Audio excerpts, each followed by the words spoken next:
2 million Palestinian citizens of Israel. No one dares to leave their home. No one dares to send a message, a text message. No one dares to post on social media. Doctors, engineers, teachers, principals. People are fearful of their life. You know why? Because their life is cheap. Because, as we all well know, the Israeli government has been handing out M16s to citizens. And if you kill a Palestinian who may be wandering around in Tel Aviv, there'll be no recourse. There's nowhere to go with that, even if that Palestinian happens to be a citizen of Israel. When the Palestinian fighters came out of Gaza on October the 7th, they basically were able to capture all of southern Palestine. The entire southern part of the country, called the Naqab, or the Negev as Israel calls it. A great deal, I think most of the refugees in the Gaza Strip come from that part of the country, the southern part of Palestine. There are 300,000 Palestinian citizens of Israel who live in that part of the country. They are the poorest of the poor among Israeli citizens. The Naqab, which is basically a desert, is a very fertile desert. Israeli settlements, cities, towns, kibbutzim, like we heard, enjoy some of the highest standards of living in that part of the country. You know why? Because it's very fertile.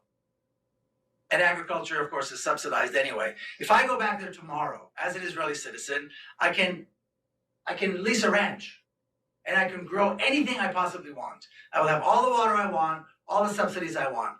Palestinians whose land that was, and are now living in basically townships, are not allowed to engage in agriculture. These are farmers. The Palestinian Bedouin are farmers. They're not allowed to engage in agriculture. Now, this is on a normal day. This has got nothing to do with now. This is on normal when things are good. More than 2,000 homes are demolished just in that part of the country on a regular basis before October 7th. You know how many of those homes are Jewish homes? Anybody want to guess?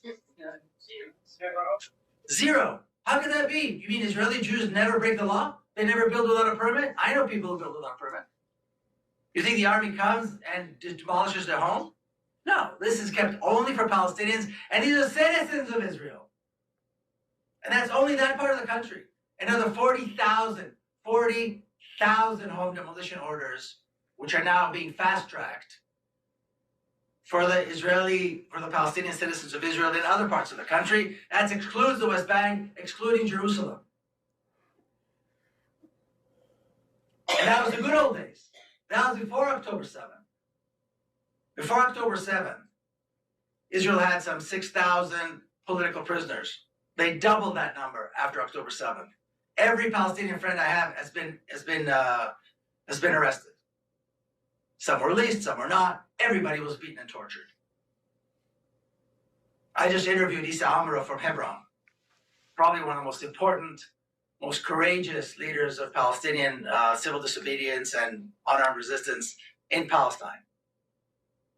The kind of guy that makes Martin Luther King proud and Nelson Mandela proud as they look down on him.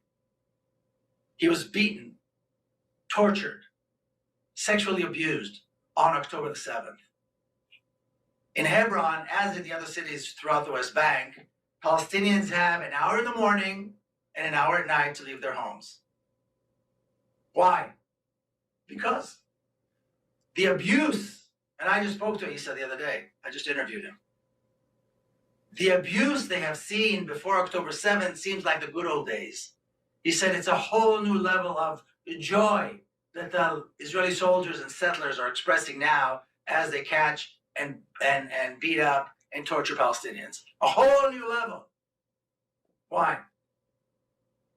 Palestinians in Jerusalem, if you don't know, they have their own status. They're not citizens and they're not part of the West Bank. They're kind of in their own, I always say, I have Palestinian friends in Jerusalem whose families have been in Jerusalem consistently for 800 years, recorded. They have no citizenship, they have no rights. If they leave for a couple of years, they're gone. Their status is gone, their rights are gone, their property is gone. I've been gone for 30 years. I can go back to Jerusalem tomorrow like nothing happened. My grandparents immigrated 100 years ago from, Eastern Europe.